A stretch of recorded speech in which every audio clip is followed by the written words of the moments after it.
রাজ্যে নারীদের পর্যাপ্ত নিরাপত্তা প্রদান, নারীদের ওপর নির্যাতনকারীদের কঠোর শাস্তির দাবিতে রাজ্যে আইন শৃঙ্খলা ফিরিয়ে আনার দাবি সহ 6 দফা দাবিতে সারা ভারত গণতান্ত্রিক নারী সমিতি উদয়পুর মহকুমা কমিটির উদ্যোগে উদয়পুরে শহরে নারীদের বিরাট মিছিল অনুষ্ঠিত হয়েছে।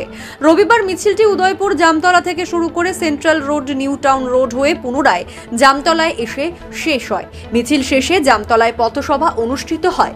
সভায় সভা মণ্ডলীতে ছিলেন নারী নেত্রী রুবি দাস, রাজলক্ষ্মী জামাতিয়া এবং শাহনউজ বেগম। সভায় আলোচনা রাখেন সারা ভারত গণতান্ত্রিক নারী সমিতির মহকুমা সম্পাদিকা সরস্বতী দত্ত, কালা সম্পাদিকা সুনীতি সাহা, রাজ্য সম্পাদক মণ্ডলীর সদস্যা জেসমিন বেগম, রত্না দত্ত এবং সংগঠনের রাজ্য সম্পাদিকা স্বপ্না দত্ত। বক্তারা আলোচনায় রাজ্যে প্রতিদিন নারীদের ওপর ঘটে যাওয়া নির্যাতনের তীব্র প্রতিবাদ করেন এবং নারীদের ওপর নির্যাতনকারীদের কঠোর শাস্তির দাবি জানান। তাছাড়া নেশা এবং আইন শৃঙ্খলার অবনতির তীব্র ক্ষোভ ব্যক্ত করেন।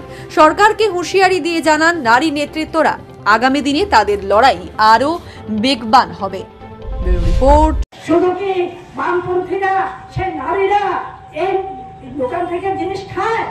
এই যে জিনিসপত্রের দাম বাড়ছে, আপনারা একবারও খেয়াল করছেন না।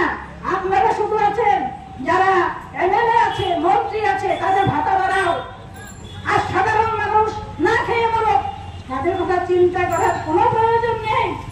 আজকে সেই সন্ত্রাস এখনো অব্যাহত আছে।